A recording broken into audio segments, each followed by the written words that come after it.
When I was a child, a newlywed couple moved in next door.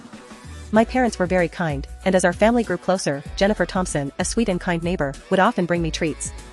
I immediately fell in love with her because of her kindness. Over time, as I became a teenager, I became interested in human relationships. I spent a lot of time at their house and often saw Jennifer taking care of the children. Her voluptuous figure naturally became the source of my fantasies and etched itself in my mind. But one day, as I was watching Jennifer feed her baby, lost in thought, I noticed her husband looking at me. He whispered something to her and I immediately saw her blush. Then he apologized and took me home. From that moment on, I felt Jennifer starting to distance herself from me, and the close relationship between our two families gradually faded away. Despite the distance, my feelings haven't changed. In fact, it makes me love him even more. When I was 19, on the first weekend of summer break from college, their marriage started to fail and they had a huge fight. Jennifer was seen running to the roof of the Westwood Apartments and crying. I followed her because I was so afraid she was going to do something drastic. When I reached the roof, I saw Jennifer curled up in the corner of the room, crying and shaking. It hurt my heart to see her like this. At that moment, I hated her husband.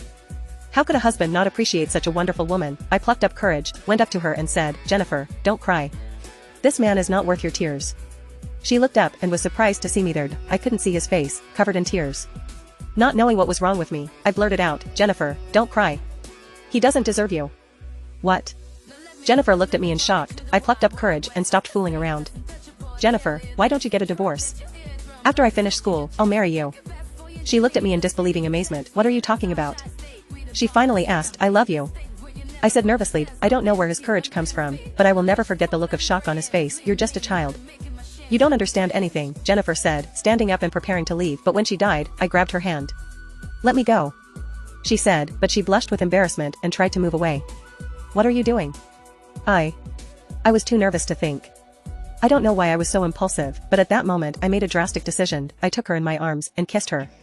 It was my first kiss, but it wasn't gentle. Suddenly, Jennifer bit my lip. "Ah!" I screamed in pain and quickly let go of her before saying anything else. "You bastard," click.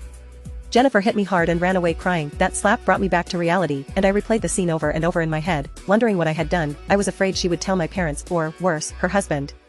I couldn't go home that night. Instead, I sat on the roof all night, afraid of meeting anyone. It was only late in the evening that my worried parents came to see me. Jennifer also came with me. "Luke, what happened?" My mother asked in a panic. "Luke, don't scare us like that. Sure, you didn't get into the college of your dreams, but you still have a long life to live." They thought I was depressed and stuck because I didn't get into the college I wanted. Their concern was touching, but all I could think about was Jennifer. Out of the corner of my eye, I noticed her. When our eyes met, she quickly looked away and left without saying a word. But I know she didn't tell anyone what happened. After college, I dated a girl named Amy Summers. She and I are from the same town and went to school together. It didn't take long for us to become a couple. For a moment I thought I had forgotten about Jennifer, but when I returned home this summer, things got even worse at my neighbor's house. The arguments between Jennifer and her husband became more frequent and more intense.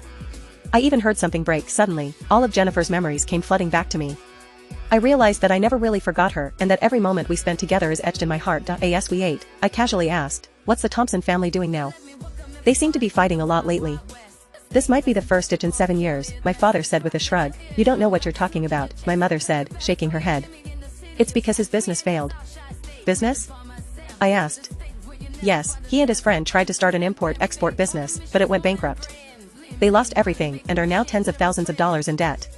My mother added, "Today I saw a real estate agent showing a house. He is selling it to pay off his debts."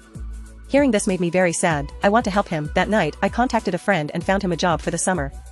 My parents supported me when they saw how positive I was. At the end of the month, I received my first salary, $800. Most people would probably spend money to treat themselves or buy something nice, but I stood in front of their house and walked up and down the stairs, holding the money tightly in my hand. When her husband left the house, I knocked on the door. Jennifer looked tired. "What happened?" she asked, looking at me standing there. I couldn't help but blush as I remembered that night on the roof. I handed her an envelope with money. "Jennifer, I regret my past actions. I was very immature at that time. I know your family is currently struggling financially. This summer, I worked to earn this money. Please accept this." I put the money in his hand and hurried home. I had no idea that this simple act would change everything between us and make me a man. After giving Jennifer the money, I hurried home and tried to go to bed early that night, but I can't do it. The next morning, as my parents were leaving for work, the doorbell rang. "Who is it?"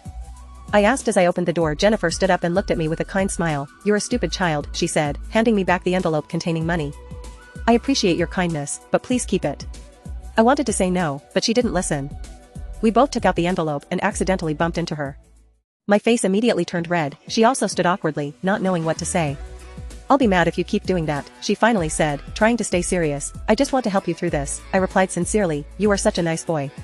If only he were half as attentive as you are." His words trailed off and I saw a deep sadness in his eyes. Seeing her like this, my heart sank. For a moment, the atmosphere between us grew tense. Neither of us spoke. Finally, I hesitated and said, "Why don't you come sit down for a moment?" "But I can't take the money," she insisted, handing back the envelope. Instead of rushing her, I invited her in. She sat on the couch and looked around. "I haven't been to your house in a long time." "Yes," I agreed with a smile. "Can I get you something to drink? Tea? Coffee? Do you have coffee?" she asked in surprise. "Yes, I bought it when I was working in a supermarket." "Let's buy you a drink." "Thank you," she said, nodding. I went to the kitchen and made her some coffee. When I brought the coffee home, she took it, but instead of drinking it, she looked at it for a moment before putting it on the table. "Time flies, doesn't it? I remember when we moved here, you were just a kid, and now you're finishing up your second year of college," she said softly. "Yes, I'm almost 20, I replied. "Is it your birthday soon?" "Yes. My parents are having a little party for me next Sunday." Jennifer looked